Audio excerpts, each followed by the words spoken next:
The Puppetmaster.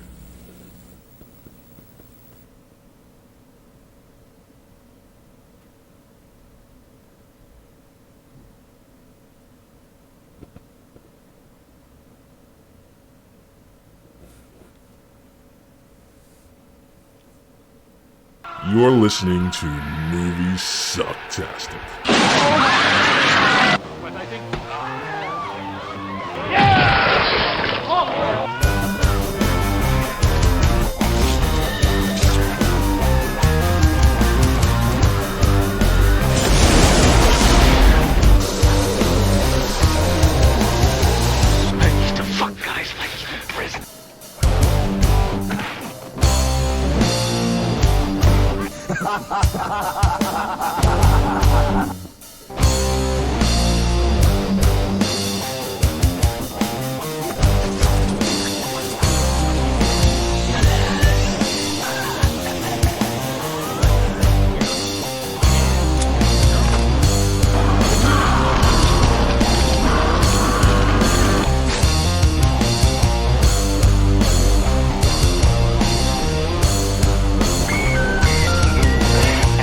Furthermore, you can all go fuck yourselves. We'll do it live. We'll do it live! Fuck it! Do it live! I'll write it and we'll do it live! Fucking thing sucks! Oh! Man, I'll tell you. We got some wacky video shit going on. What happened? I don't know. I was screwing around with my VLC player today for other things, not the show. And man, our video, it's a constant reminder that we need to redo it.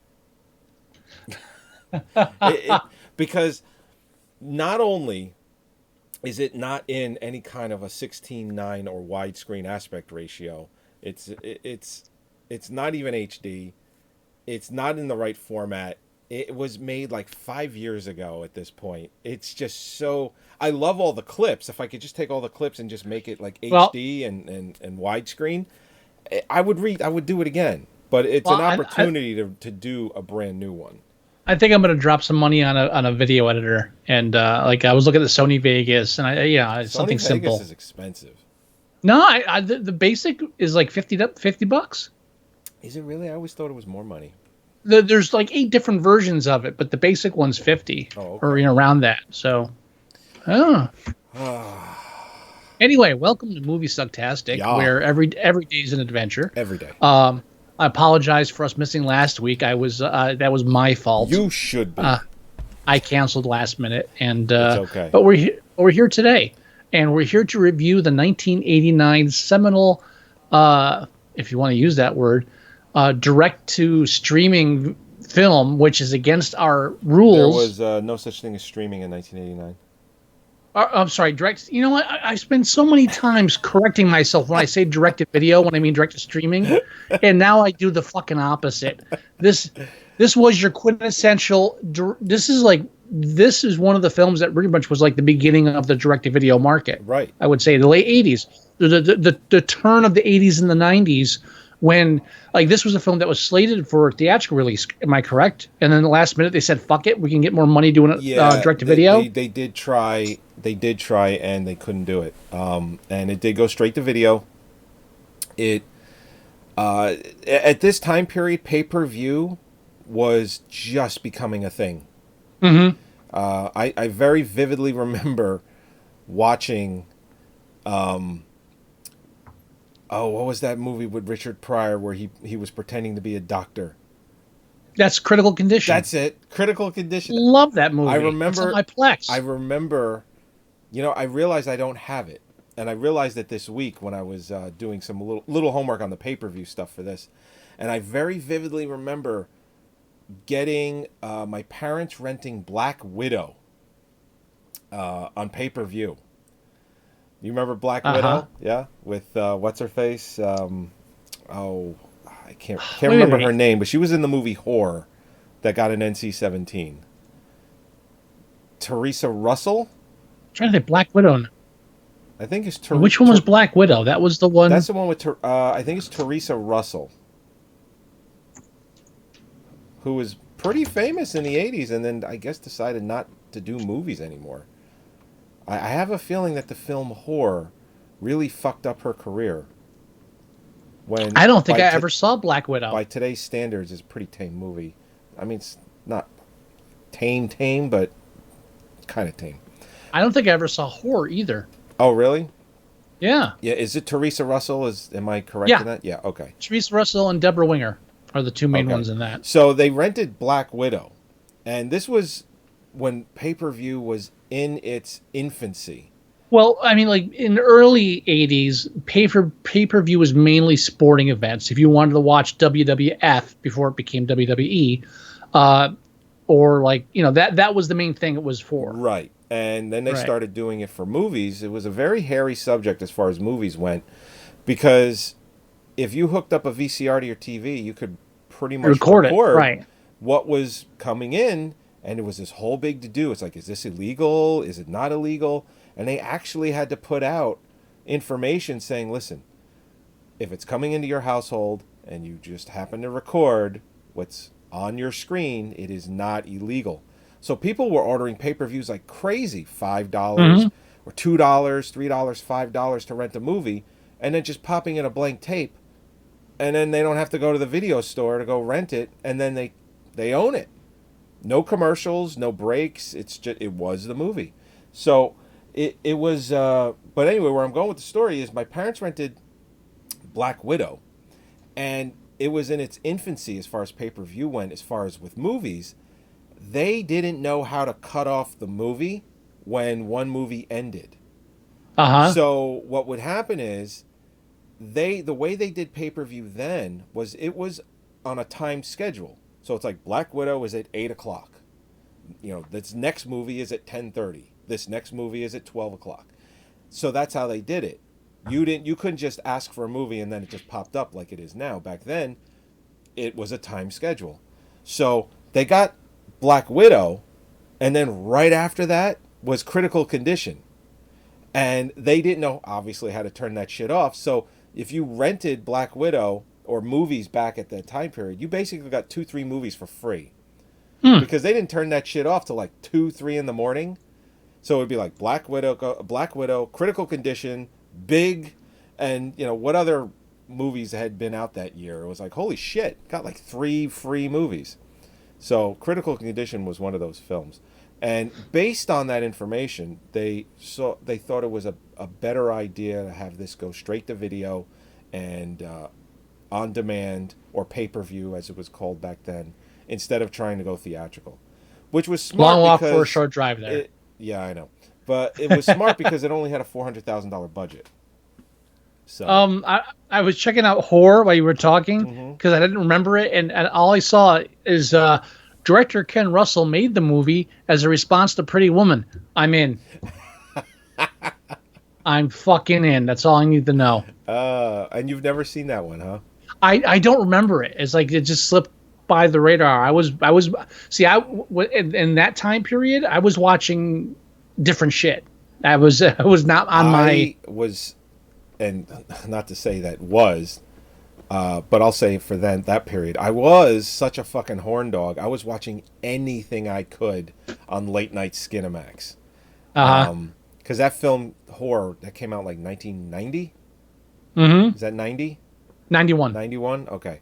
So, I mean, that made me like 15 years old. So, yeah, I was pretty fucking horny at 15. So what I would do is the TV guide would come in. Not the TV guide. It was actually the cable guide from our cable provider. You paid extra to get that guide.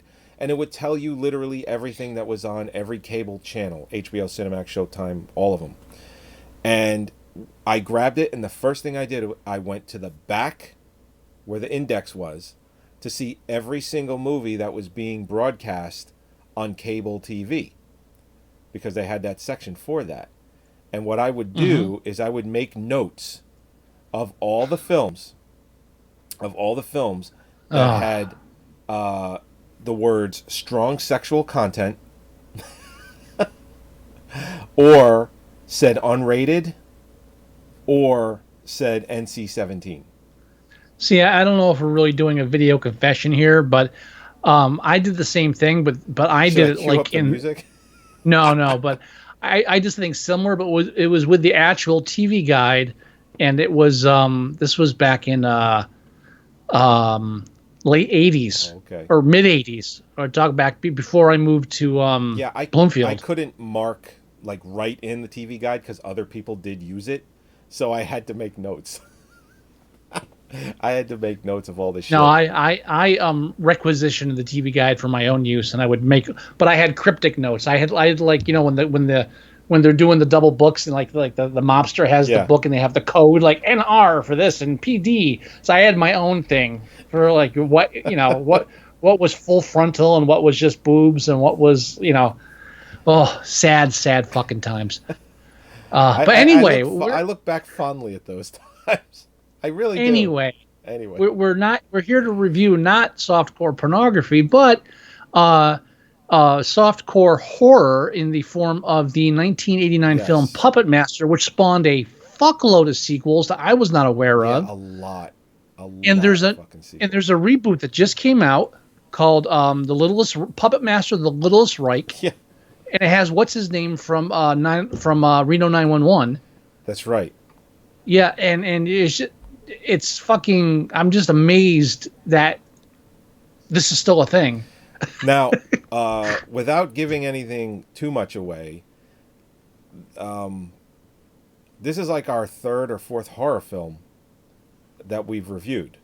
Now we're getting close to the month of October, where we usually kind of slide into horror movies for that month.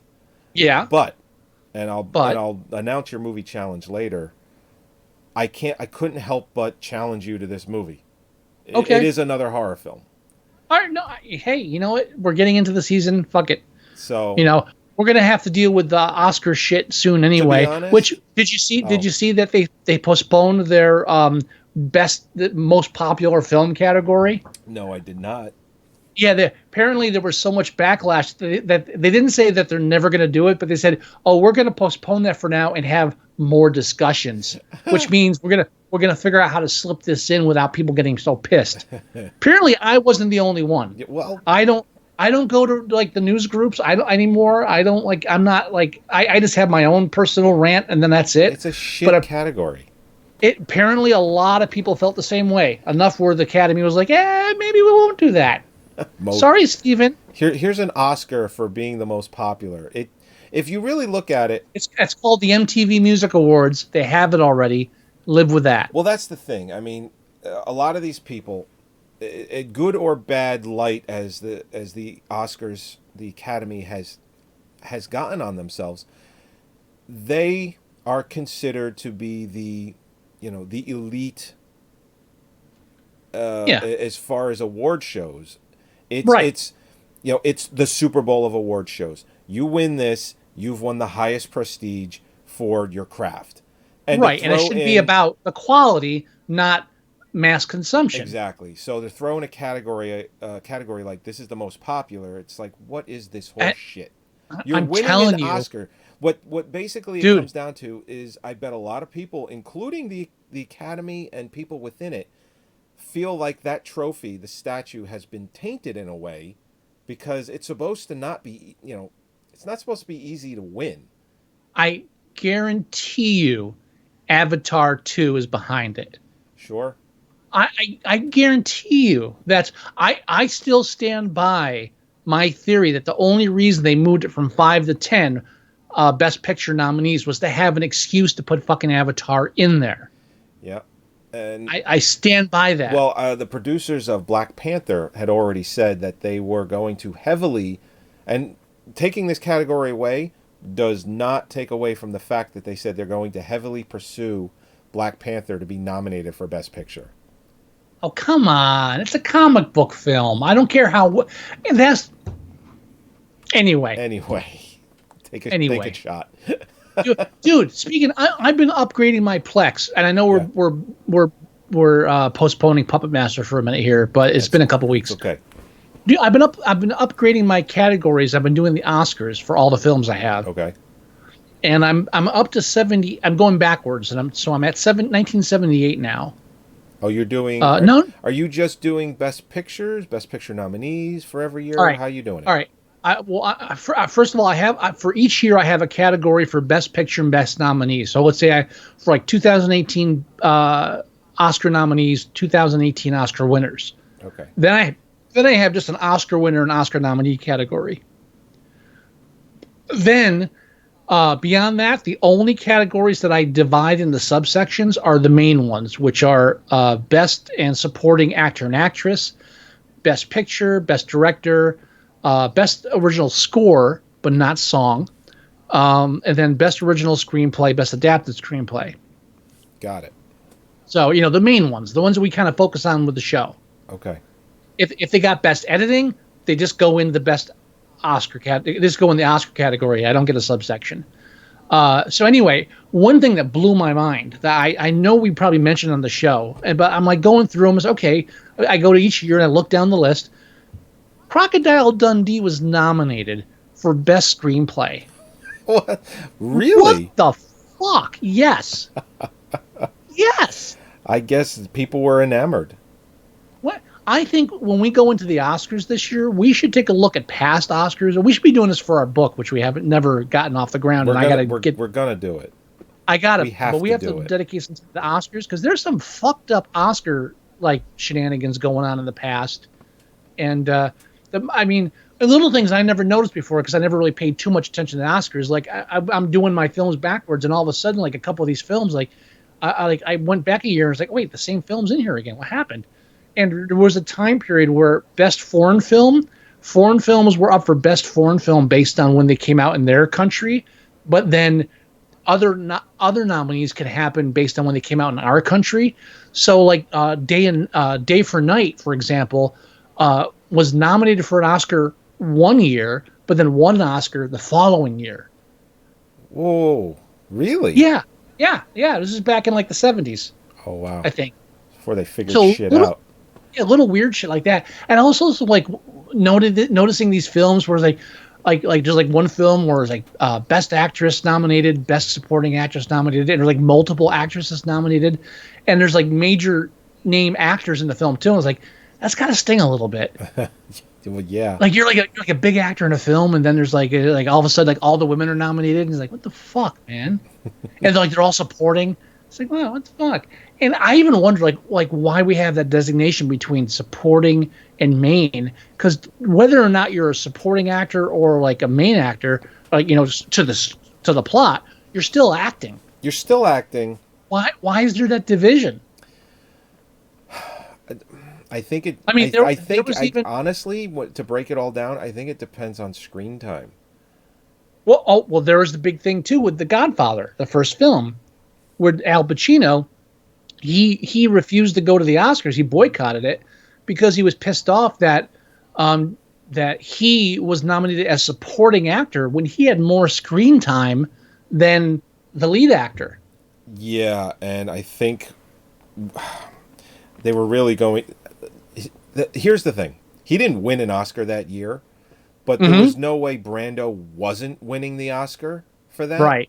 So yeah. I think in hindsight, they were essentially doing him a favor, saying, "Listen, we're going to nominate you in this category because you might have a better shot because you ain't winning it against Brando." But I think his point was, I carried the fucking film. How am I not the main actor? Yeah. Well, the following year he was nominated for Best Actor for Godfather 2. Well, yeah, but and then still, De Niro won for Best Supporting for Godfather 2. Gotta love that shit. Oh, for playing Brando, the young Brando. Oh my God! It's like Pacino gets fucked 2 years straight by Brando, and then somebody playing Brando. Although I will say, De Niro absolutely did deserve it for playing Marlon Brando in Godfather 2. Not Michael Corleone, Vito Corleone. And as I've been doing the Oscar thing, I've been like adding films to my Plex that like, oh, I should have these as Oscar films. Maybe I should revisit them. You'll be happy to know that I've added the Godfather trilogy to my Plex. Good. You should. and it's probably the closest you're going to get to a positive Italian role in my Plex. Yeah. Because the rest of it's spaghetti westerns and Italian horror films. You did mention that. Yeah, a couple of podcasts ago, where you're like, yeah, it doesn't really shed a good light. A couple of Roberto Benigni films, but I don't know if that helps. A little, just a little. But anyway, we're here to talk about Cinema Paradiso in there. Yes, it is. It's the only legitimate Italian film in there, I think. God, I think that won best foreign film when that it won. Yeah, came out. it did. Yeah. But yes, Puppetmaster. Which, by the way, I want to point this out first. The title, Puppetmaster. Yeah. Decent title, and I found this out trying to bring it up to watch.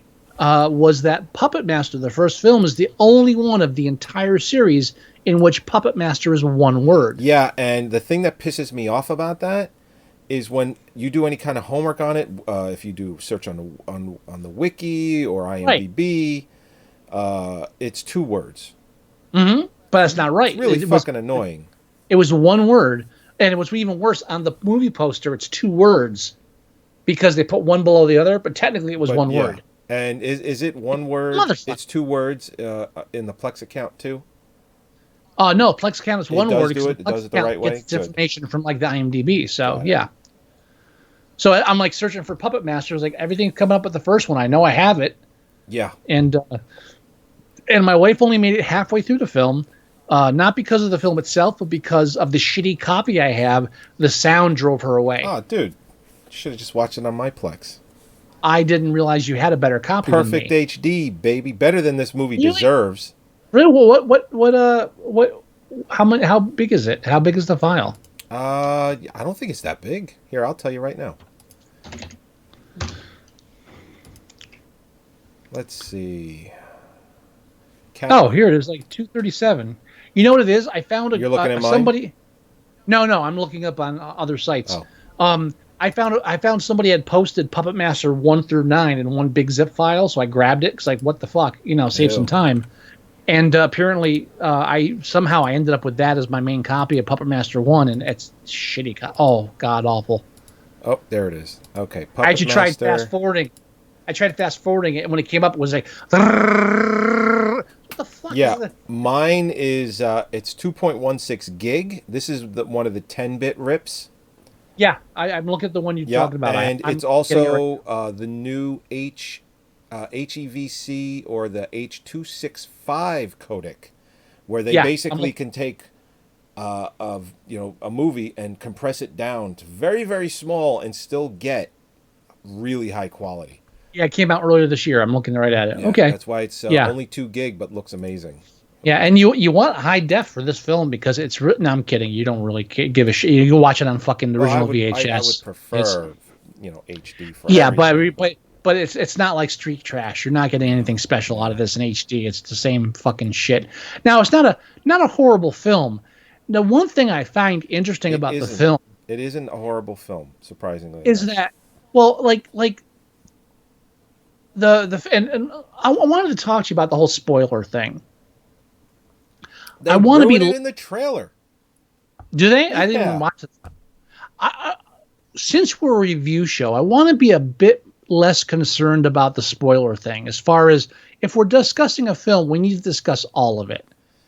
So I want to try to be a bit more. We do have that warning on our website. So yeah, I know, but sometimes we kind of hedge I don't want to ruin it for people. But you know what? If you're listening to the show and you haven't seen the film we're talking about, turn off the show, go watch the film, come back and listen to it. You'll get more out of it. This isn't a what you should watch film. This is a what you've already watched show. Yeah. I was thinking, I don't know why. I was thinking about it one day. I was like, yeah, I really got to get out of that habit of not running to ruin the ending because you shouldn't be fucking listening to stuff like this if you haven't seen it yet anyway. I agree. I do agree with that. But by the way, I am going to be hesitant. It's like if the opportunity ever came up to talk about Fight Club, I don't think I could do it. I know. There are exceptions to the rule, I know. But we'd have to, in that case, we'd have to put a hard break on the show. It's all right, this is the point where you got to turn it off now if you haven't seen it. Got it. Yeah. But for movies like this, come on. Oh yeah. Really? No. I'm not. Again, they have it in the trailer. By the way, speaking of horror films, I stumbled upon this. Do you know Fangoria is relaunching? Oh, oh, really? Is it Yeah. a reimagining? It's a relaunch. It's like I don't know if they stopped, but they're starting again. Is Coscarelli, the original director, is he on board at all? Original director. Yeah, didn't what's his face, Don Coscarelli, didn't he direct the first Phantasm?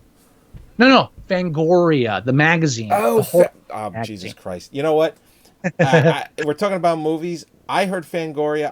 I just heard Phantasm. I said reboot too, so I can see that. I got you. No, they're starting Fangoria up again. Like they're like a new issue #1 in October. They're starting the magazine again. Like as in next month. As in next month, yes. I might have to get a subscription to that. I stumbled upon it Because you know what? You know what? I have a couple of subscriptions to stuff that I'm like, I don't need this magazine anymore. You know? It's like, I could totally substitute one of those for Fangoria. Yeah, I'm thinking like maybe my what the fuck did I Have to make sure my kids don't get a hand on it when it comes in the mail. Although they probably would fucking love it. Yeah, I'm not sure what the deal is, but I read somewhere that they're rebooting. I don't have 100% confirmation on that, but that's what I was told. I'm looking it up now. Yeah, I'm looking real quick to see if I can give They information. still have a but I don't website. Yeah, but I don't know how. Fangoria, the world's best horror and cult film magazine since Here it is. 1979. There's an article on the Nerdist.com. Fangoria magazine is returning. I didn't know it went away, but then again, I just stopped paying attention. It's $60 a year. That's a little fucking expensive. That is, yeah. I think I'll go to Barnes and Nobles and search it out, and like grab an issue maybe. But I just wanted to mention that because we're talking about horror films in the late '90s. I'm sorry, early '90s, and like that was what I was reading back then.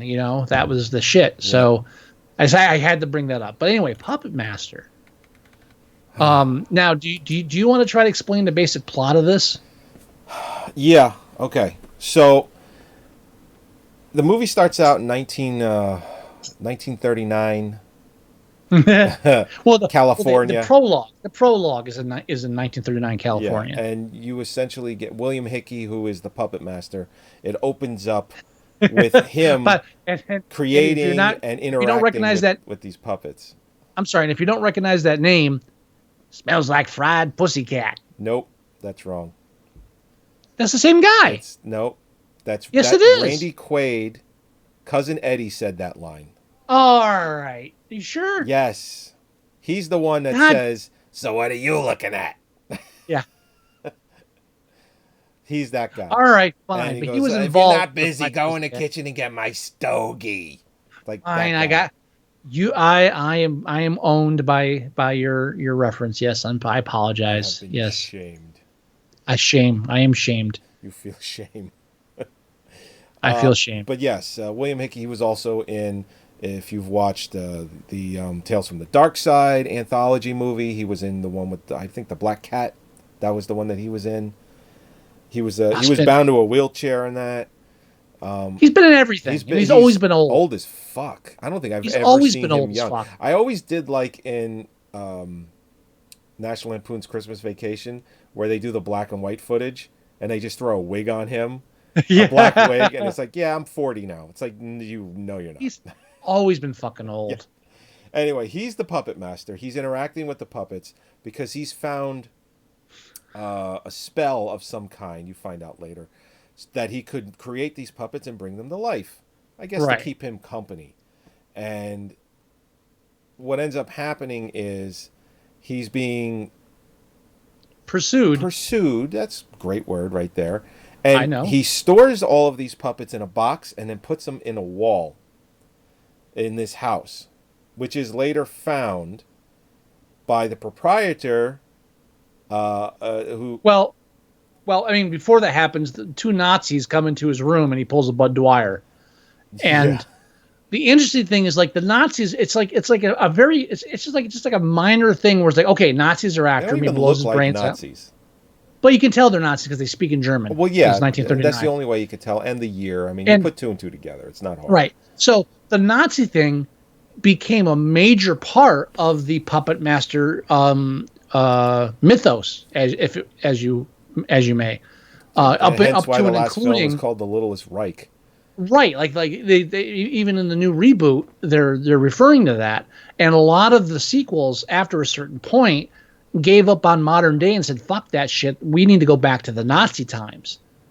So like there's a whole the sequels jump back and forth in time, and there's like Wikipedia actually has a Timeline? chronological order Oh, wow. of the films based on how they when they happen in history. So some of these movies are technically prequels. A lot, I would say half of them are Like prequels. the way a lot of people don't know that Temple of Doom is actually a prequel to Raiders of the Lost Ark. That's because originally the idea was the film was supposed to go backwards, but dipshit, people get older.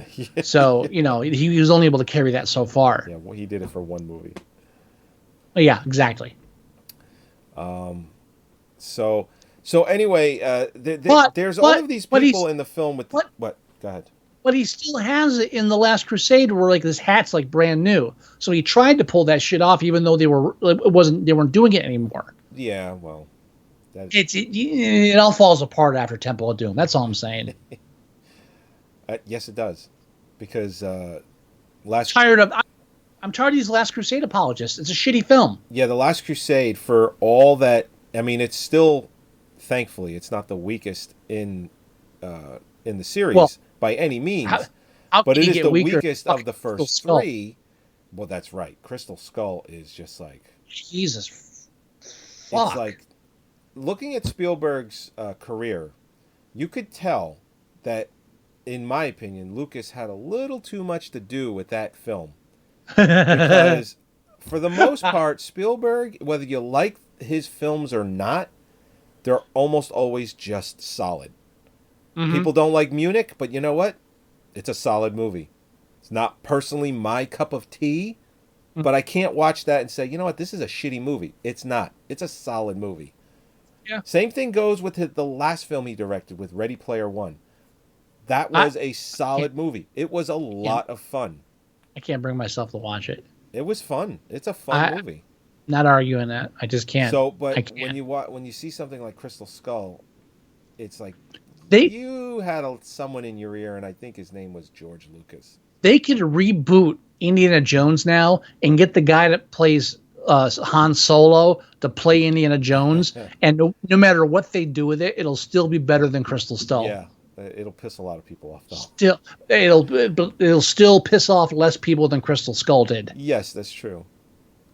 Yeah. Have you seen Solo yet? No, I just got a copy of it. It's not a great movie by any means. I've heard. And the guy that plays Han Solo, he doesn't do a bad job by any means, but there's no fucking way I'm believing for 1 second that you're Han Solo. It's doomed from the start. It was a bad fucking idea. From what I understand, that movie cost nearly $300 million. It was a bad fucking idea. They need somebody talking some common sense to them. It's like you can't. It's the reason why. It's the reason why Disney has put a halt on their side Star Wars movies. Yeah, because it's a bad fucking idea. Well, not for anything, but that Rogue One movie made $1 billion. That was hugely right, but they didn't successful. But they didn't reboot any characters in that. They just did a story between the two, and that's how they got away with it. And it was a decent film. I saw it. I enjoyed it. Yeah. It was a bit too, sad, but I wasn't prepared for that level of drama after the robot chicken scenes in fucking the first one. Yeah, right. So, but yeah, let's just do a solo reboot. No, this isn't fucking Star Trek. This is a whole different fucking genre. You don't know what you're fucking doing. These people are insane. A third of your hardcore Star Wars fans are still fucking anti-Semitic racist scumbags. Yeah. As is evidenced by their reaction to things like, oh, how come we have a black lead character? Yeah. Yeah. Anyway, there's a group of people in this film that all have special abilities in their own way. Psychics. Yeah. Psychics. And they all meet up.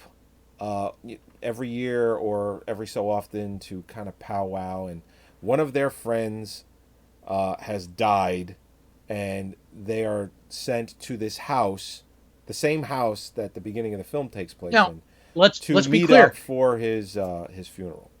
Let's be clear. He psychically reaches out to these previous conspirators, workers, whatever, and draws them to this building. That is true. But they don't know he's dead until they get there. That is also true.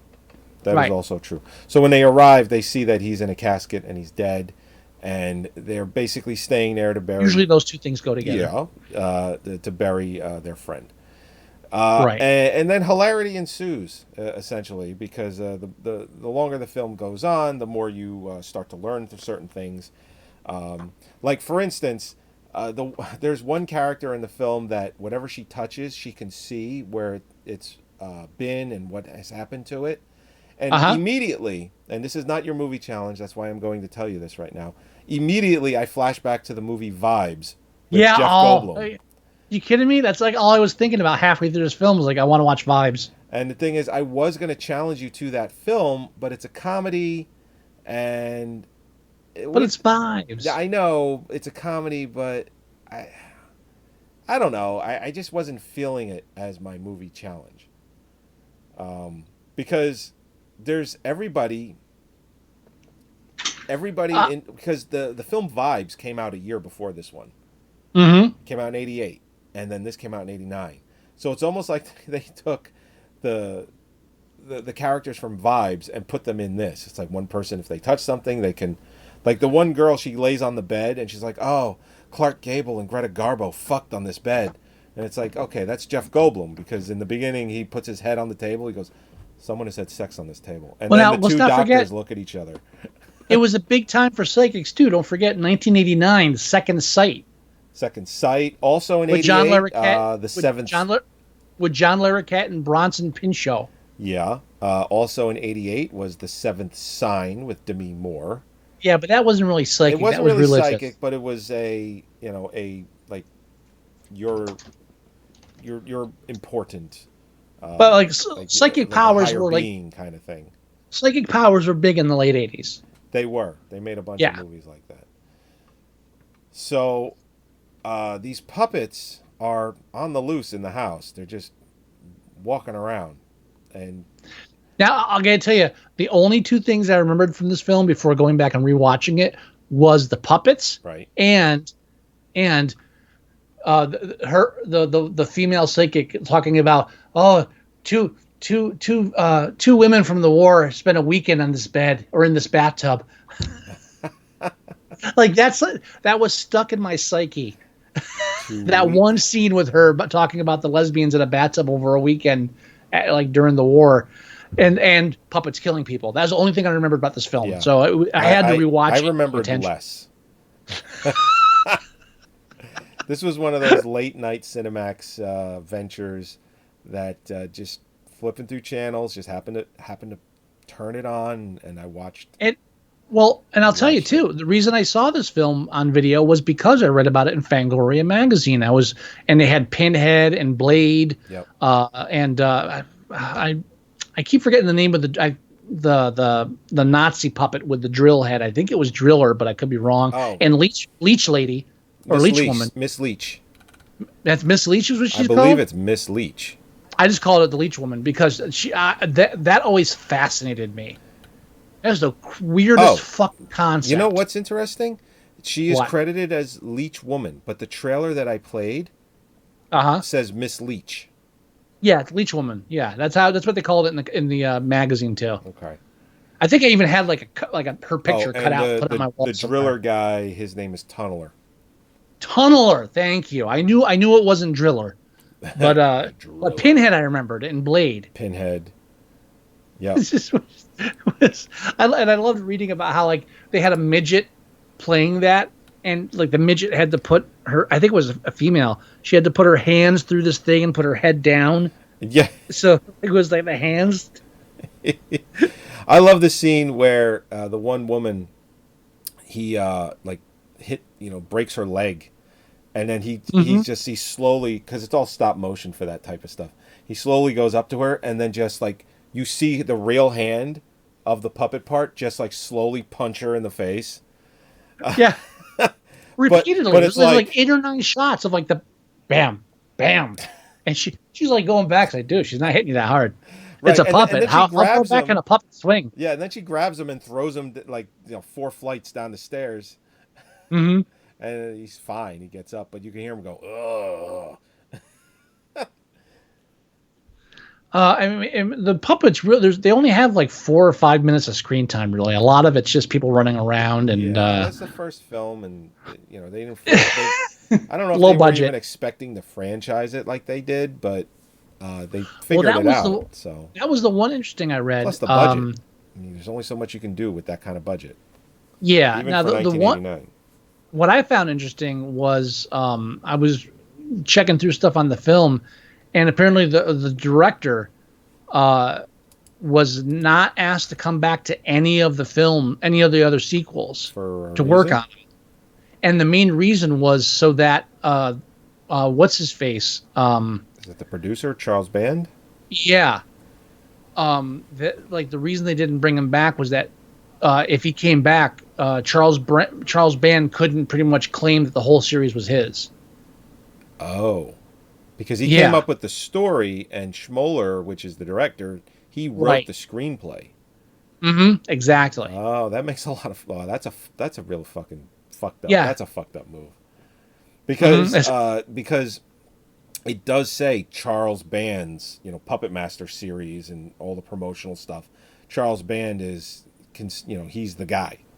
Right. Now, all he got was all that Dave Schmoller got was a character credit in future films, but they didn't bring him back for anything because Charles Band was pretty much wanted to be like, oh, this is mine. I did this. He only came up with the story, though, but okay. Yeah. Well, I guess he was. Well, you know what? He's made, 11 of these movies? So it's his Star Wars. But he's a fucking shitheel producer. Fuck him. Yeah, but it's his Star Wars. It's like what Lucas has done with Star Wars. He's directed 2 movies before Star Wars, and that's it. Mm-hmm. He hasn't done jack shit other than Star Wars. Well, in his defense, not really that much. Charles Band has produced, directed, and written quite a lot. Now, not in his defense, a lot of it is shit. Well, yeah. This is a guy who pretty much he looks at Puppetmaster and he's like, "This is the best I've ever done. I may as well hold on to it." Yeah, I mean, this is the guy who wrote Evil Bong and Evil Bong 2, King Bong. So, this is the guy who pretty much, I mean, this is the guy that gave us Doll Man. Yeah. And not only Doll Man, but Doll Man versus Demonic Toys. So, yeah. by the way, I tried to get a copy of Doll Man, couldn't find it, but I did get a copy of Puppetmaster versus Demonic Toys. Well, there you go. Yeah. So, I mean, what more could you want? What more? Yeah.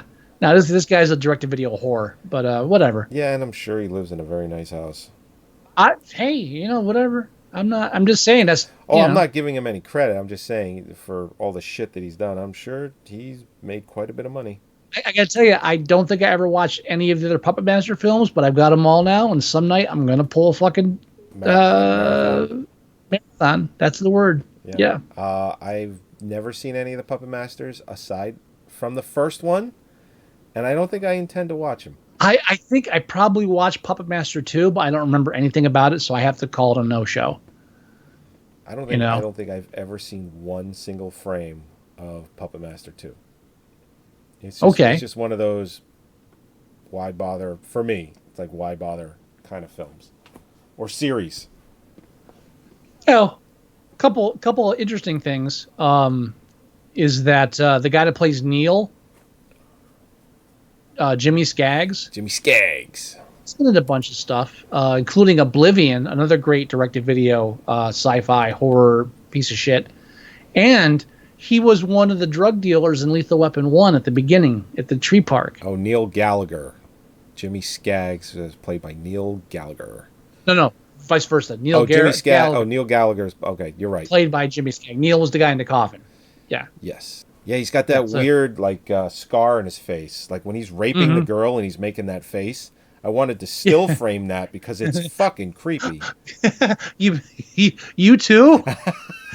Honestly, the first thing in my head was, I need that I need that as a wallpaper. That's great. That is the scariest fucking thing I've ever seen. Yeah. I'm glad I wasn't the only one. Yeah, Thank you, Joey. no, I feel so much better now. Okay, good. So speaking of scary faces, and I know it's slightly off topic, but I started to watch a little bit of that film Terrifier. Someone at work recommended that today. Did they really? Yeah. I watched the first 20 minutes of that, and Art the clown, he's the fucking demented clown that kills people in that movie. Uh-huh. Genuinely creepy as fuck. Just his facial expressions are genuinely fucking creepy. All right. Just to clarify, the guy at work didn't recommend it. He said he saw it, and he said, yeah, it's just a typical too much violence, blood, shit, cheap budget, bad acting. And I was like, oh, this sounds like it's up my alley. And you know what's funny about that? I thought that the acting wasn't that bad. Thought the budget was pretty good for what I saw. And I thought the quality of the film is far, because you can always, we've been doing this a long time. We've watched film for a really long time. Whenever you get a minuscule budget and you can only hire a certain type of actor, you can tell right away. And this film doesn't feel like that. It feels like everyone that acted in this movie genuinely tried to give a good performance. You don't get that straight to video acting feel. And as far as how it was filmed, you can tell that they did a pretty good job as far as the equipment used, sound, lighting. It all around, I was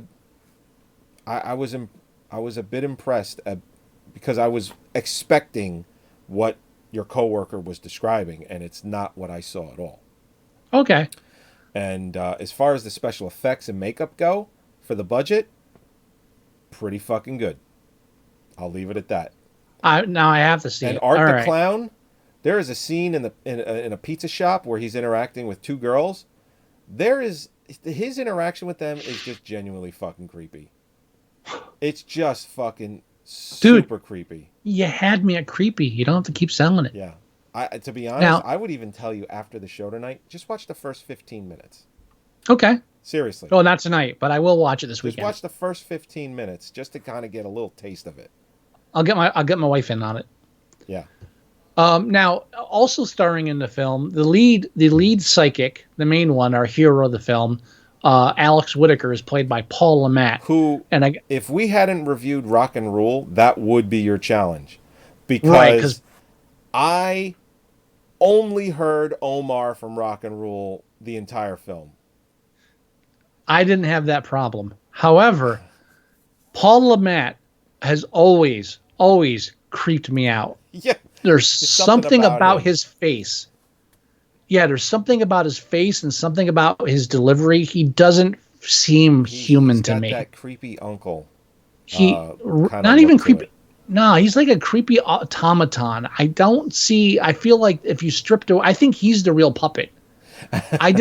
There's something about him as an actor that has always bothered me. It's like Jan Michael Vincent has more warmth, I mean, and that's, doesn't make sense to people that like Jan Michael Vincent, but still, it's just, I feel like he has no range of emotion. I've never really Airwolf flashbacks now. Yeah, but then again, said Jan Michael Vincent. But then again, Paul LeMat's been in at least a couple of Oscar winning films.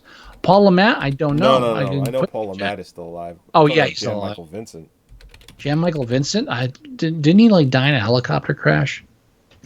No, he got into I think he. Oh, motorcycle accident. Yeah. And he's was all fucked up. Yeah. No, he's still alive. Yeah, he was on. He was on Howard Stern, and he was he had a bit, facial hair, like a goatee, and he was wearing an eye patch. He had a fucking eye patch on. He was wearing a hat. He was dressed all kind of really heavily dressed as far as what he was wearing.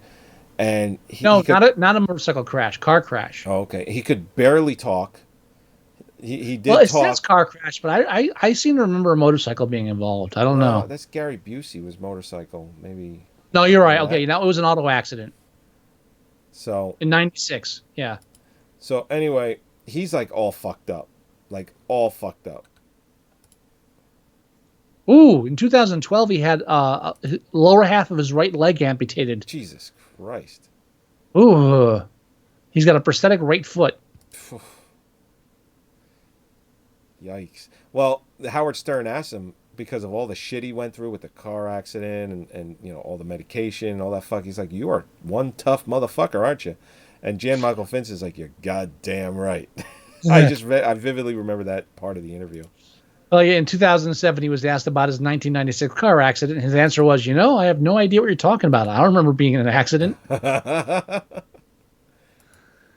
But his career failed due to alcoholism, which fucked him up during his work on the Airwolf TV show. All the way back then, really? Yeah. Jeez. Yeah, wasn't he in that surfer film? Yeah, there's pictures of it.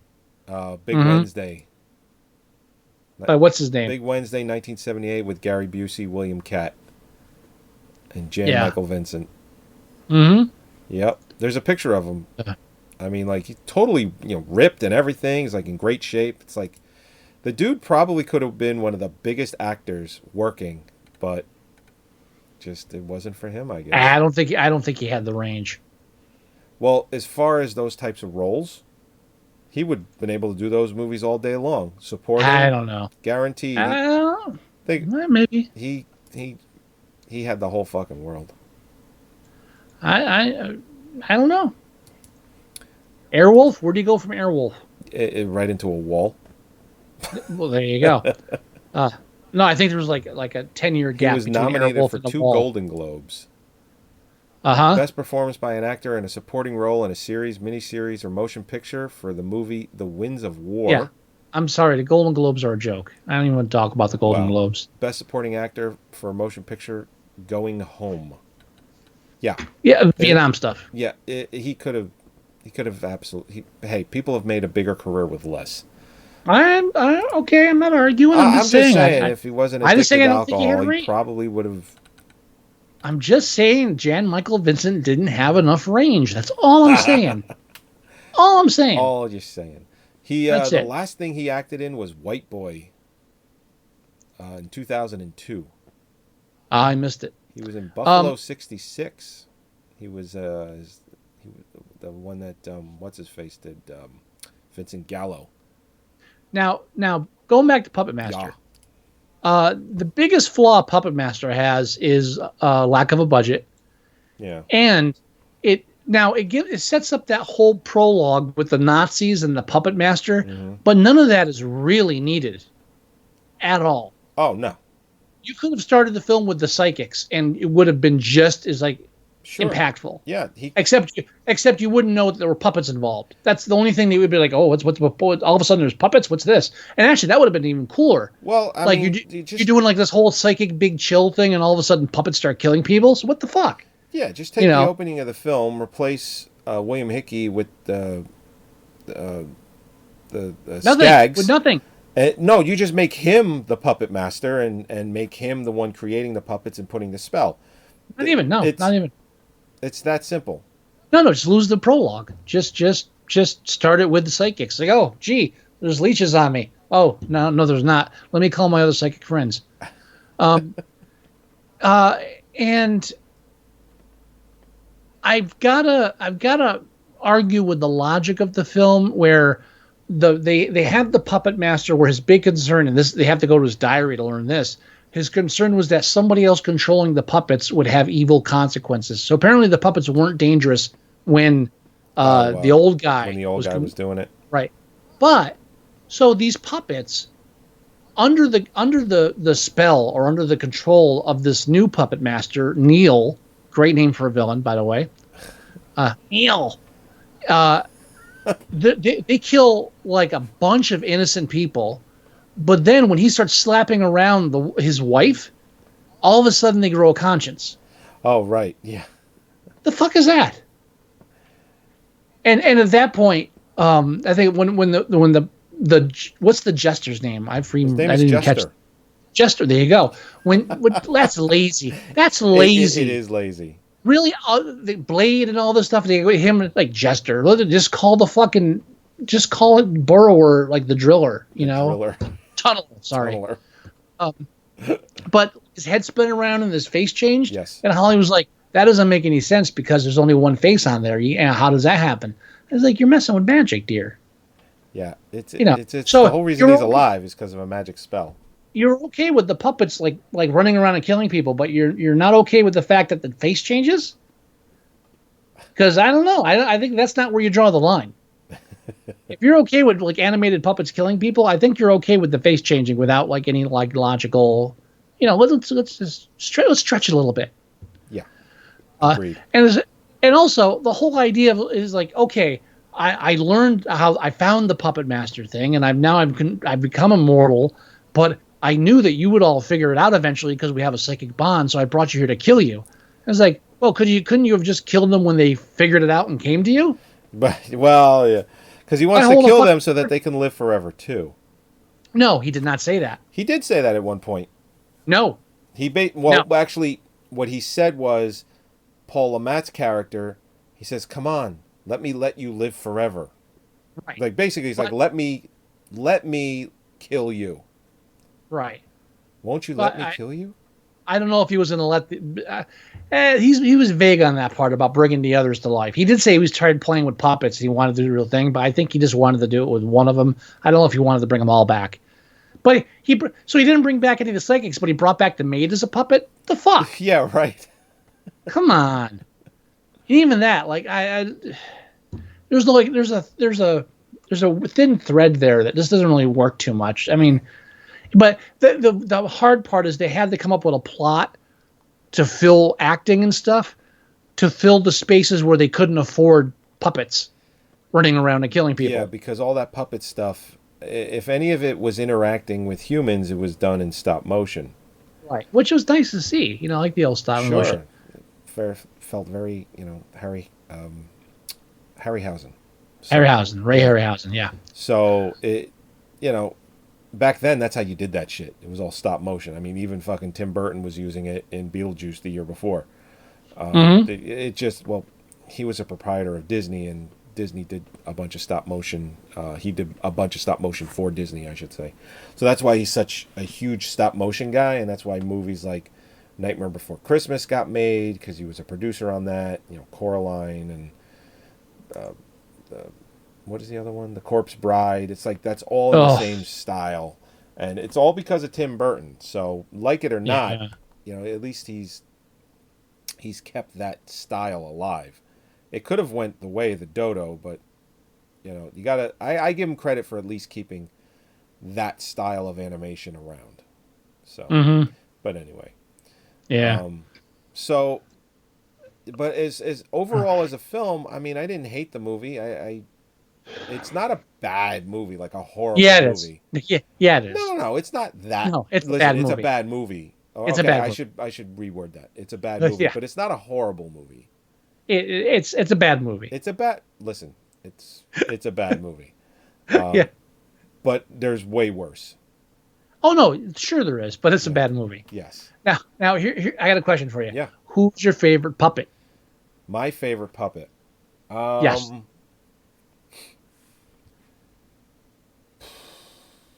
Who's the best puppet in your mind? Best puppet.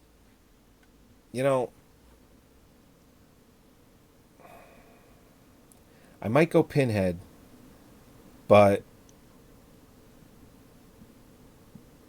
I might go Tunneler. I think I'm going Tunneler. Really, Tunneler? Maybe Leech Woman. See, I'm Leech Woman hands down. Yeah, you know what, Leech Woman. Leech Woman's my favorite. Because puppet. it's just like her mouth, just like. Yeah, there might be some kind of weird sexual thing there. I don't know, but I lean towards it. Well, now, who's part of your challenge, by the way?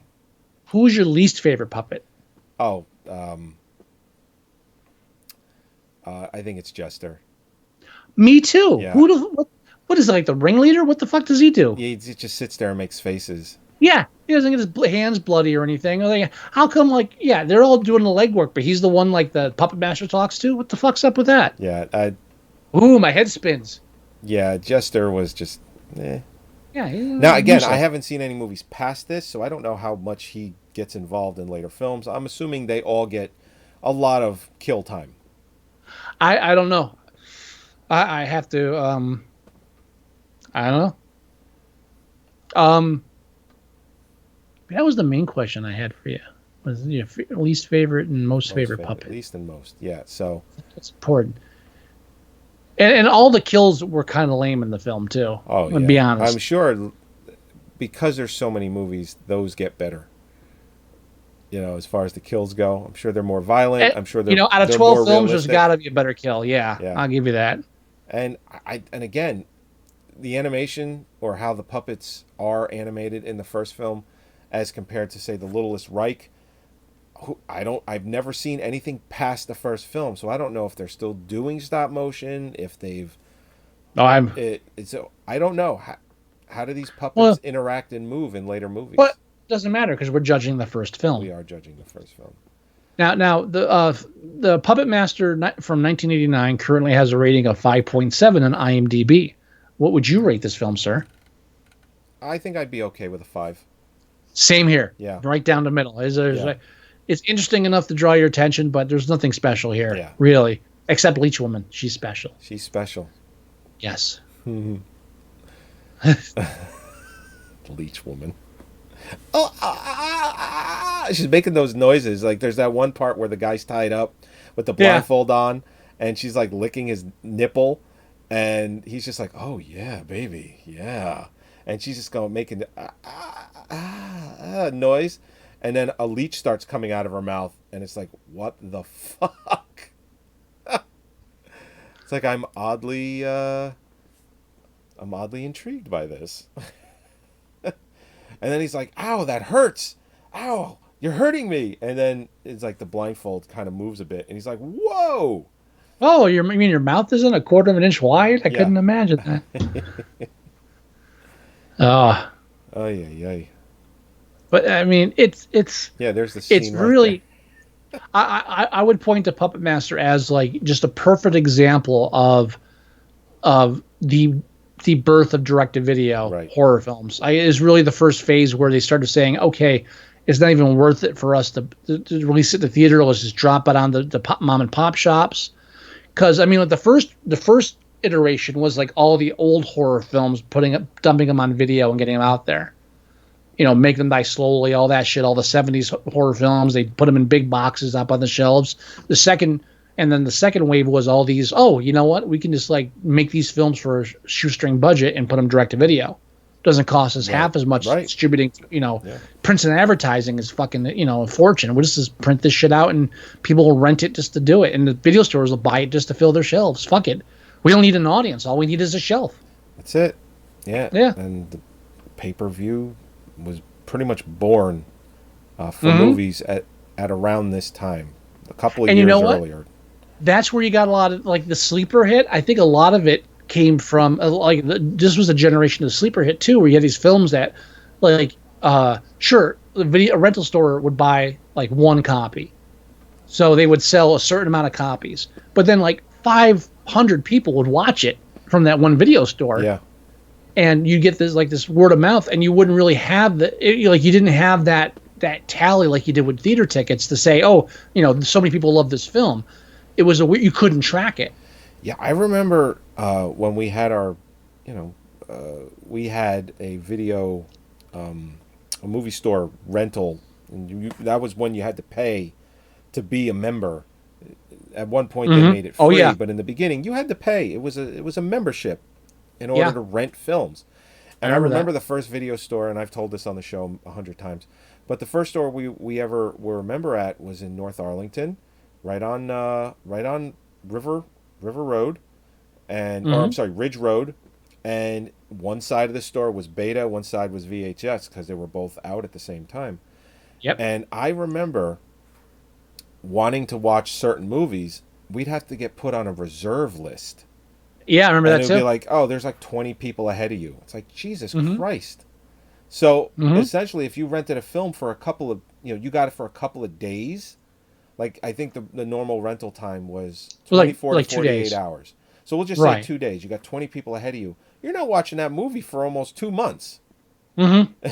It's like you were looking at a month and a half or so before you actually got to see it. Yeah. So so these direct-to-video films, you really couldn't track how popular they were.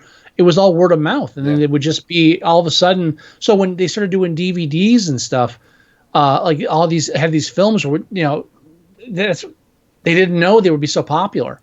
Pretty much. They didn't know there was an audience for this stuff because there was no way to track it except through, now you can track it through, hits and ratings on IMDb and Right. voting and shit. But, when internet was in its infancy and all you had was a spam cam, I mean, you couldn't track this stuff. Nope, not at all. Oh, and by the way, I just want to point out the demographics. IMDb fucked up the demographics, so it's not as much fun for me. But I do want to point out that the highest rating demographic for Puppet Master is males under 18 at 6.8, all 7 of them. Oh, I'm looking at that.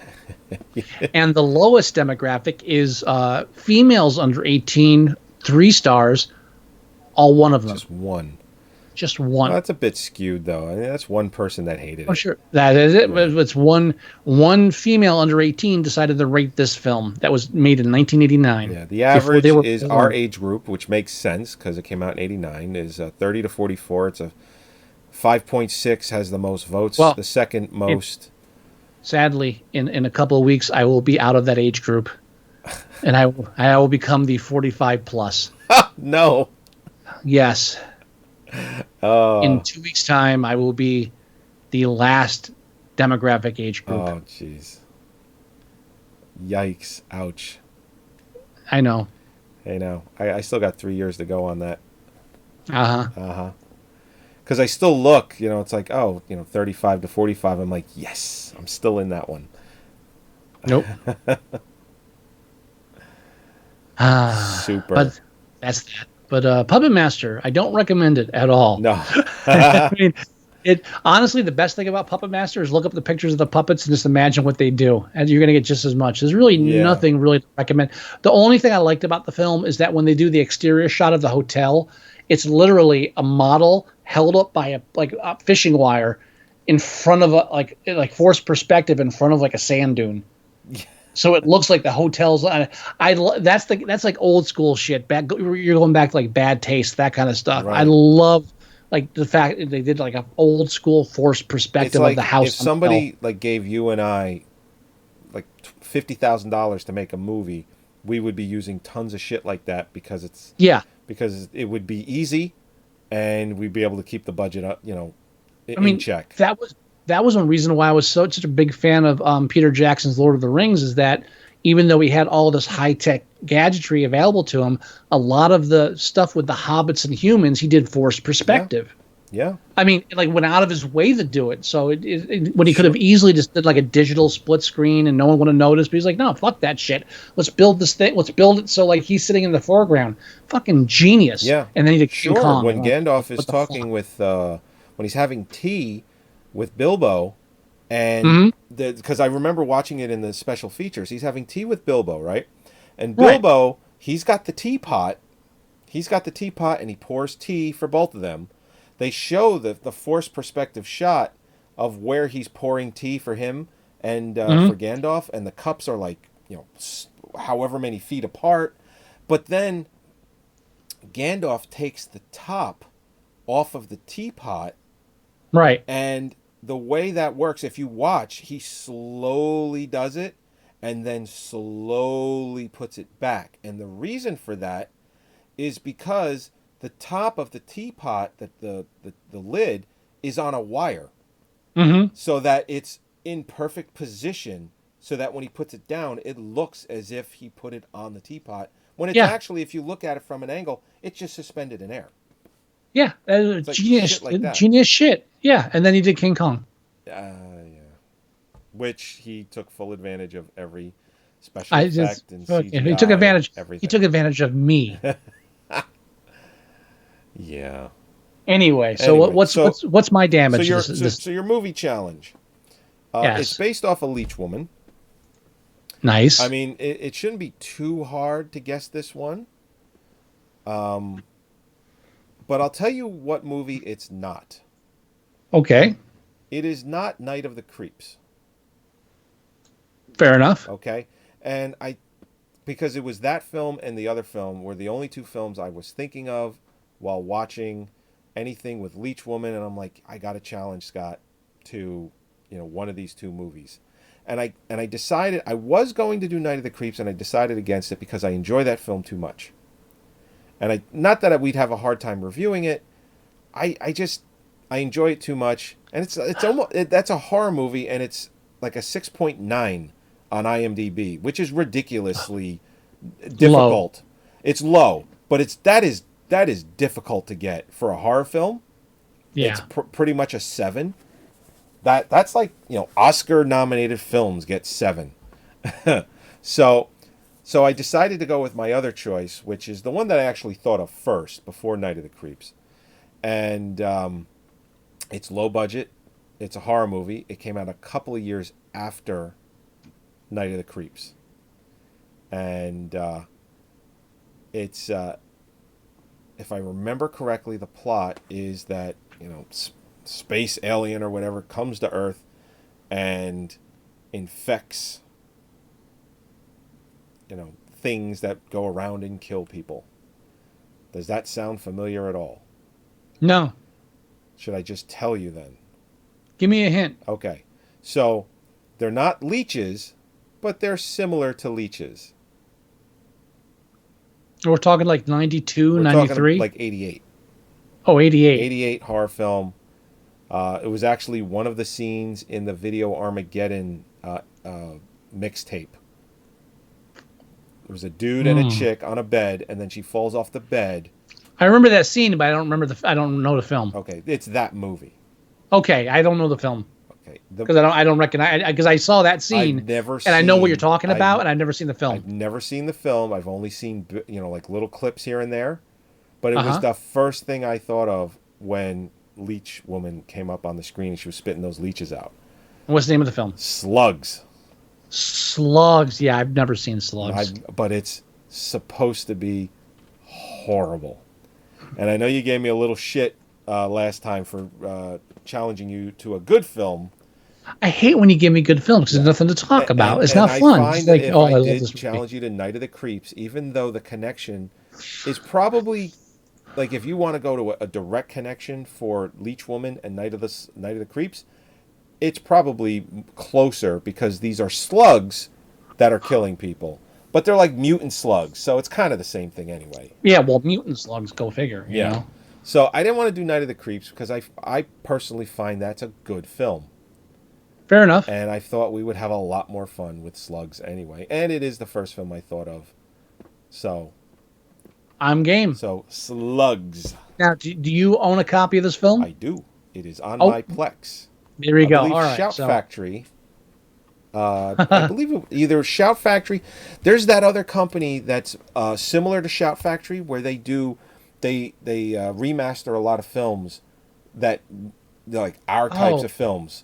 Let me see. Severin?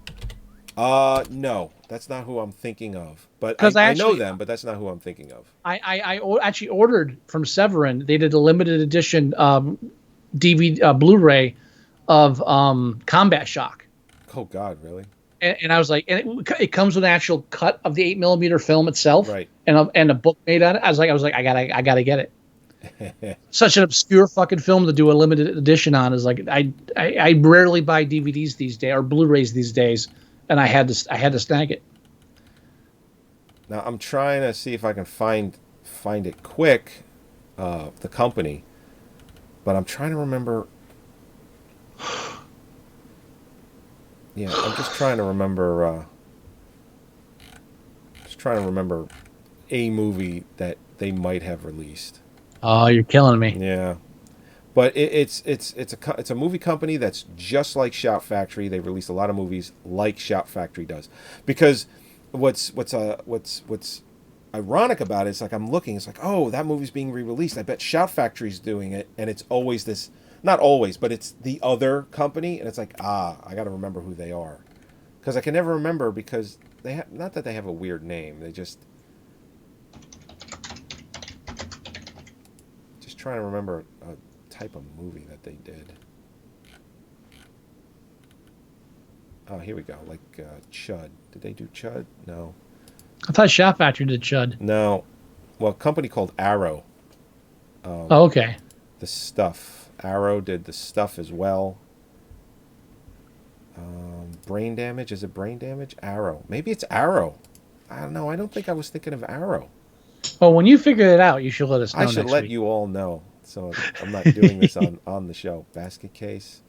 Arrow. Yeah, it's Arrow. It has to be. Okay. Because it's like they're doing all the films that I'm thinking of. I've got a couple Arrow audio commentary copies floating around. Yeah, that might be what you're talking about. It is. Yeah, it's Arrow. Okay. The Beast. The Beast was done by Shout Factory. The Beast Within. The Blob. Who did the Blob? Oh, wow! The Blob isn't released on Blu-ray. Which one? The original? The remake from '88. Good. Well, but still, how is that not released? What are they fucking waiting for? Oh, hopefully for hell to freeze over.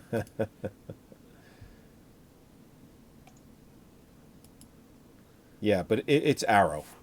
Yeah, because I'm just looking at everything, and it's just like, damn. Oh, by the way, since we're coming close to Halloween, real quick, were we talking at one point that there's a producer's version of Curse of Michael Myers? Yeah, there is. I have it. It's like you have it? Yeah, it's I just got it. Print, I think. I just got it because I think like a director's I think we were cut talking about it one print. time, and I was like, I'd never heard about it before, but I just got it, so I haven't watched it. Pretty sure I have it on my Plex. I don't want to go back. I mean, we started watching all the Halloween films, and we didn't get past H2O. Oh. And I forget if Curse of Michael Myers before that or not. And I honestly, we watched them all up to H2O, and I still don't remember anything past part 2. Well, it's really an unforgettable series after that. Carpenter has gone on record because he's obviously seen this reboot of Halloween. It's not actually a reboot. From what I understand, it's supposed to be a direct sequel to the first film. It's a direct sequel to the first film. It's a fourth storyline. By the way, I'm always plugging Dead Meat. Right.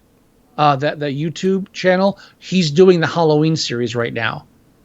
Oh, okay. He just did Halloween 3, and again I love this guy in so many levels because he even said it's not a great film, but he loves it because it's so wacky. And I was like, damn it, that's why I love it too. he just nails he nails the same kind of things that I think you and I would get along with this fucking guy awesomely. He sees things the way we see them. Yeah. Yes, he's one of us. But now it's the one from '95 that has the producer / director / screen print, right? It's The Curse of Michael Myers is the name of it. The Curse of Michael Myers. Yeah, that's the one from '95. Now, I don't have it on my Plex, but I know I had it, so I don't know where the hell it went. Okay, I have them all on my Plex, and I just got the producer's copy. So if you're missing it, I can get it to you. Okay. I may try to go back and rewatch some of them. I'm watching the kill count to refresh myself, but I'm going to try to watch H2O forward before the new one. Okay. Yeah, the Carpenter's come out and said this is the best Halloween since the original Halloween. Now, well, yeah, I don't know if he just says that to say it because the one's coming out, and of course he's going to get royalties and pay for it. But I have a feeling, my gut feeling is that he fucking means it. Well, I mean, from what I've heard, Danny McBride approached him about it. So I think he was in the loop to a certain extent. There's a trailer or I guess it's a teaser, or a clip is really what I would equate it to. But there's a shot where the camera is following Michael Myers into a house, which from what I remember of watching all the Halloween films, they've never really done that before. It was usually POV, and then he would come out of the people on screen could only see what's in the screen, so he would come out of the side screen boo. Right. Well, they show Michael Myers walking, a couple of kids bump into him. It's Halloween night, so he doesn't look out of the ordinary. So they bump into him, and then he turns around, and the camera promptly follows him into a house where he has the knife, and he goes in. You hear someone scream. So I thought that was a neat camera angle to show that from, because you're following him instead of again, like you said, seeing it from his point of view, or just seeing a long shot of him just walking. It actually followed him. I thought that was and neat. that's why this is so much of a better idea than a reboot, because Rob Zombie tried to turn it into his own thing. Yeah. And Danny McBride instead is saying, no, let's do it's not even an homage. Let's carry on the tradition of what that film was in a sequel. Right. Let's So make I it feel like the first Halloween film and go with it. So they're not trying to copy it. They're not technically doing an homage. They're just like they're just continuing the theme. That's and great. Like, I love that. How fucking when was the last time that was done? It's I think this is opening up a whole new door of, hey, let's Sure, think about it. Think if they take let's say they take the Friday the 13th franchise, which is the most realistic one they could do it with, because Jason is all fucked up. It's all makeup anyway. Yeah, but they already did that. It sucked. Hold on. No, well, they didn't really do that with that. They rebooted it. Friday the 13th. Think of it this way. Think if it was just a direct sequel to like the first film, like they're doing with Halloween. But they did that. It was the second film. Yeah, but well, I mean, they did that with Halloween too. It had Jamie Lee Curtis. It was a direct sequel to the first film. Yeah, but it wasn't. Well, of course not. That's why Carpenter didn't direct it. Remember when they were hyping before it came out, the second Aliens versus Predator, and they said, "Oh, we're gonna forget the first film ever happened, and we're going right to the comic books." And we're like, "Oh, excited! Oh, this is gonna be great!" It's like, wow, this is fucking worse than the first one. What the fuck? Yeah, they were like, this one's gonna be done right. I thought the first one was cliche. Jesus Christ! Who directed that? Was that the Spierig brothers, or was that the? I think it was the Spierig brothers. Was that the Spierig brothers, or was that the two other dudes that did? Fuck. Hang on, I'm looking it up right now on my Plex. It was Colin Strauss and Greg Strauss. Oh, the brothers Strauss. They call themselves the brothers Strauss. Which is a great sign. Oh yeah. Now, it was written by Shane Salerno, who was one of the writers of Armageddon, which I liked, and he was also one of the writers of Shaft. I mean, Shaft, which I just put on my Plex. You want me to sell coke for you? No fucking way. You've got to watch that film before you watch American Psycho. Yeah. Because that was like, okay, I'm learning the American accent. Now I'm American rich white boy accent. And now I'm doing the American rich white boy accent.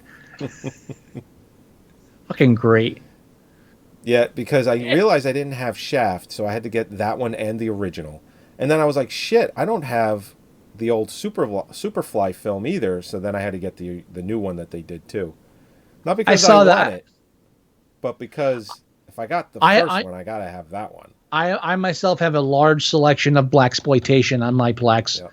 I don't know if I have the original Superfly though. I don't think I have either of them. I don't think I bothered grabbing the new one. Oh. I do not. If I type Superfly into my Plex search engine, all I get is Super Fuzz. Super Fuzz. He's a super really super trooper. Oh God! Alien vs. Predator Requiem came out on Christmas Day, 2007. What a horrible idea.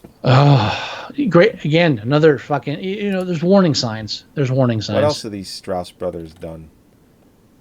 They're big in the visual effects. I'm not even going to look. That's up to you. Skyline. That's the last movie they directed. I like Skyline. Shit. But here's the thing, though. They were like huge special effects guys. Mm-hmm. And they gave them Alien vs. Predator, and that bombed horribly. And then they gave them Skyline, which Brett Ratner was in bed with them for. And he went on Howard Stern and basically said, Yeah, it's like I got these two guys. They're called the Brothers Strauss, and they're visual effects guys, and they're really good at that stuff. And I got a movie that looks like it cost 50 million, but it really only cost like 5 or 10. Like he was bragging about that. Ratner did Skyline. No, the Brothers Strauss directed Skyline, but he produced it. Oh, he produced it. Yeah. Okay, all right. Yeah. But the Brothers Strauss, they are still all up in special effects. You know, it's that kind of director. You just need to write screenplay, and I guess Aliens versus Predator wasn't it. Right. Skyline I liked, and there's a sequel, and I haven't watched it yet. But Oh God, there's a sequel. I liked Skyline. I thought it was interesting and new. I love the ending. The ending was really like kind of had that like heavy metal comic book feel to it. Yeah. Yeah, I thought it was underappreciated. I really did, and I find it interesting that they made a sequel. Yeah. But I'm not exactly excited to see it. That's why I haven't watched it yet. But I honestly don't know why you would do a sequel to it, but we'll find out. But yeah, the Brothers Strauss, they are fully developed or fully involved in still doing special effects. The last thing that they did was Rampage in 2018. They did Rampage, Geostorm. Oh, I saw Rampage. They did X-Men Apocalypse. Have you seen Rampage yet? Not yet. It's fun. Dude, it's probably one of the better video game based films done, just because it just is so fucking ridiculous. I'm sorry, if The Rock's in a film, I'm willing to drop like all expectations and just enjoy it. Okay. There was no point in the film where it was like that couldn't happen. It's like, fuck He's it, the new whatever. Schwarzenegger. I mean, his movies make a shit ton of money. No, but he's better than Schwarzenegger. Oh, well, he is better. No. I'm talking about as far as I'm speaking from a producing aspect where they give him a movie and it makes a shit ton of money. I can't wait to see Skyscraper. Oh yeah, I can't wait. I have it. It's on my Plex. And somebody was like, yeah, we'll have the Rock like try to climb a burning building, and guess what? He's only got one leg. And it's the biggest building in the world. Well, of course it's the biggest building in the world. The Rock's climbing it while it's on fire. But they also did the special effects for Midnight Special. Have you seen that yet? That's the one with Michael Shannon. That's the one with the kid who they travel by night, so that. Oh, I have it, but I haven't seen it. It's good. It's actually a very good movie. Dude, I've. They also did Hardcore Henry. What? They did the special effects for Hardcore Henry. Oh, I liked Hardcore Henry. That was good. I liked it. Lately, I've been on a Michael Shannon kick. I like Michael Shannon. I just love his like real. He's just he's got that weird kind of raw talent about him that I like. I've always liked him when I saw him, but there was a recent film he was in where I just like clicked and was like, you know what? Shape of Water. Had to be Shape of Water. I think it's before that. There was a film before that where you and I were talking about it. I was like, yeah, that Michael Shannon guy's fucking. Well, yeah. He played General Zod in Man of Steel. I liked him in that too. It's somewhere, but I liked him, but I wasn't like on a Michael Shannon kick. Was it Bug? And he did a film called Bug. That's before. That's previous, and that was a good film too. That is way before. Yeah, that's based on a stage play. I think of the same name.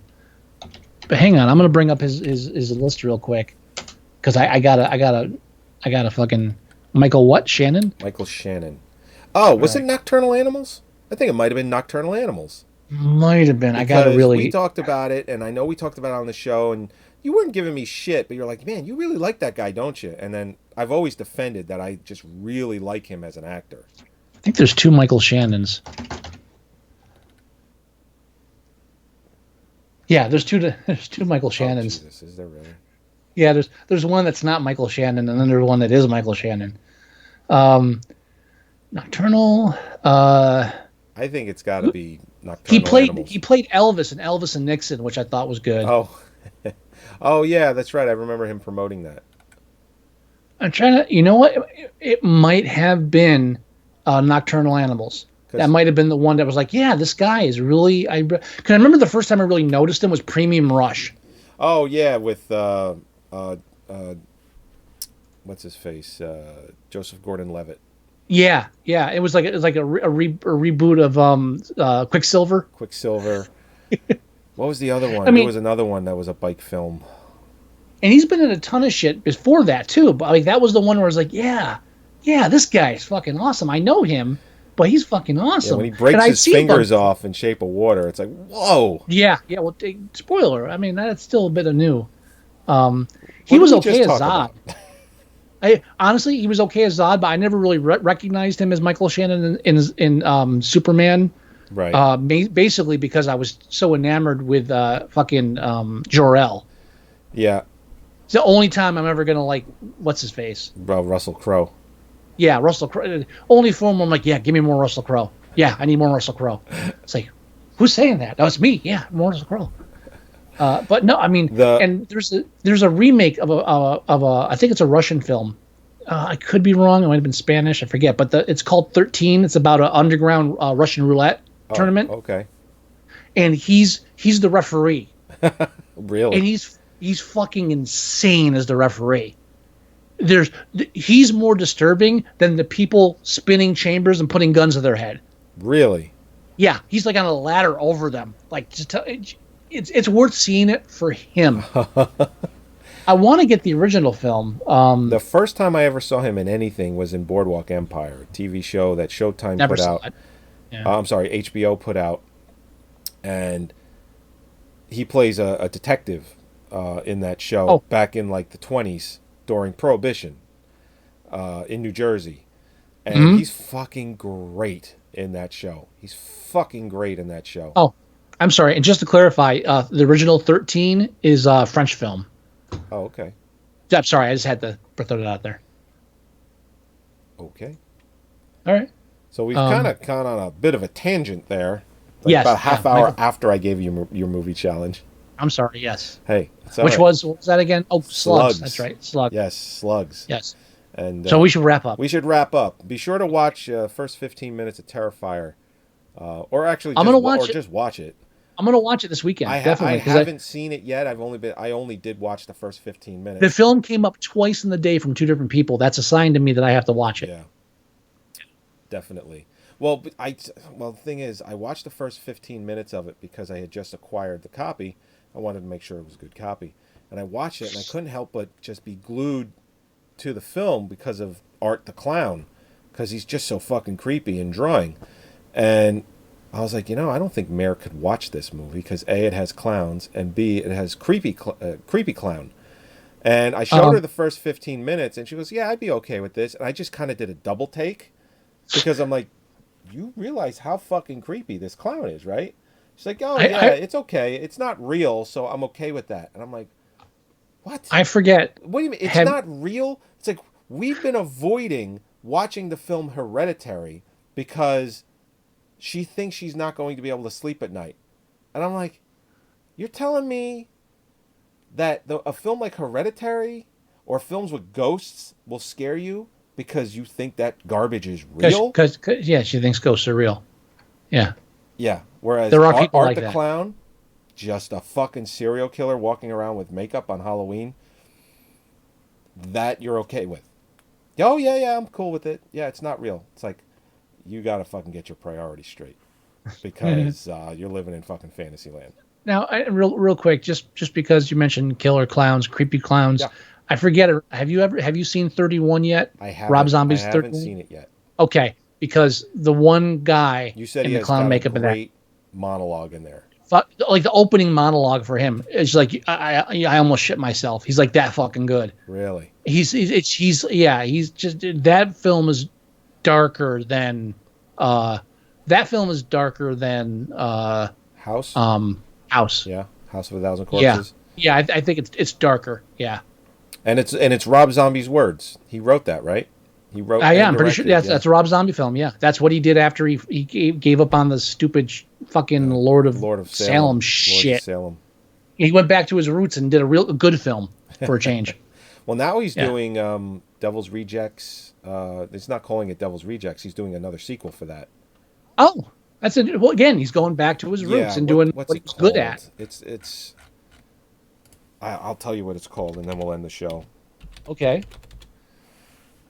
Let's see. It is called Three from Hell. They're in post-production. It's coming out in 2019. Nice. All right. So I'm assuming it's a prequel. Kind of has to be. It doesn't have to be necessarily. Well, And I want to end the show with an apology to my wife. For what? Because she was expecting us to decide not to review Puppetmaster and instead doing a whole retrospective on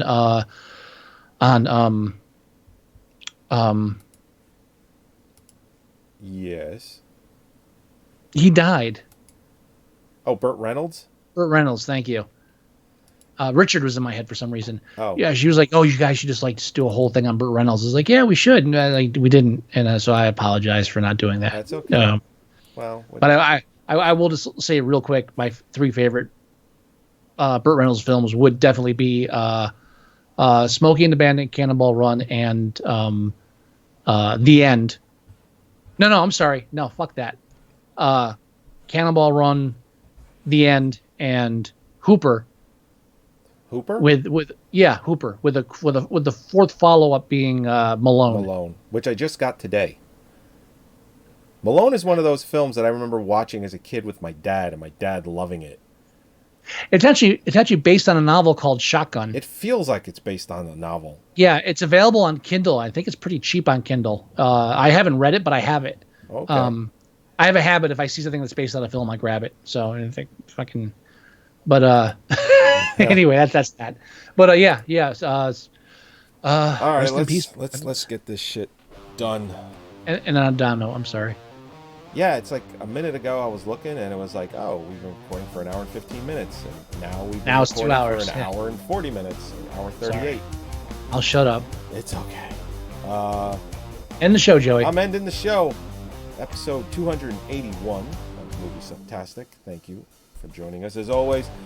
Please go to our website at Moviesucktastic.com, download the show, listen to the show, tune in live every Thursday at 8 o'clock, and chill out with us while we review this stuff. And you can get to it from the website, or you can go to YouTube/Moviesucktastic and watch us there. You can go to our Facebook page at Facebook.com/Moviesucktastic, and you can find out when we go live, trailers, anything that interests us, cinema-wise, film-wise, industry-wise, goes on the Facebook page. You can also leave us email. The address is themovieguys@Moviesucktastic.com. If you want to leave us voicemail, it's 908-514-4470. It's on a license plate now, so look around New Jersey or Texas, and you'll see that shit driving around. Yeah. So Yeah. please leave us some voicemail. And don't be surprised if the first couple of voicemails we play are angry Southern voices complaining about a smart car on the highway. Yeah, because unfortunately, mine, the phone number, the middle part of the phone number, is covered up by a camera, the rear backup camera. So you see 908-4470. That's what you see. So unless Mine is clear as day on the back of my smart unless car. you're a So really good guesser, I don't think anyone from New Jersey is going to record this. good. You can. Well, you currently can't download the free Android app. We're working on We're it. working on it so that you can again. It's in your court until you get me that thing. Yeah, I forget what I need to get you, but we'll talk about that. It was a thing. There was a thing. I think it was to make it secure or some shit like that. It's something specific, and I need to write it down because I already forgot it. Anyway, but if you get the Android app, everything I said is in there, and it's 100% free, and it's awesome. You should totally get it. It's totally worth it.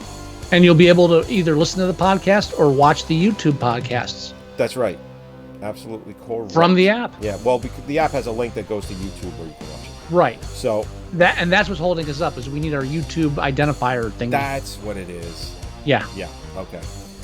So yeah, that's pretty much it. Do you have any words of wisdom, Mr. Wilson? I don't think so. No. No, I'm sorry. It's quite all right. I think I'm winding down. I switched from gin to beer, and that was not a good. No. Did you No. have gin and then you went to beer? Yeah.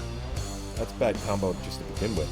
It's fine combo, but it just brought me down. Oh, my stomach would not be able Would Oh, not- I got the fucking constitution of an alley cat. That's not a concern. It's just like No, my stomach. My stomach. it just harshed into my buzz. I gotta have one or the other. I gotta stick to one of them. If I mix, That's my it. stomach is upside down. Anyway, Anyway, goodbye, everybody. We'll talk to you and next thanks week. for listening, and we'll talk to you next week. Bye bye. Bye.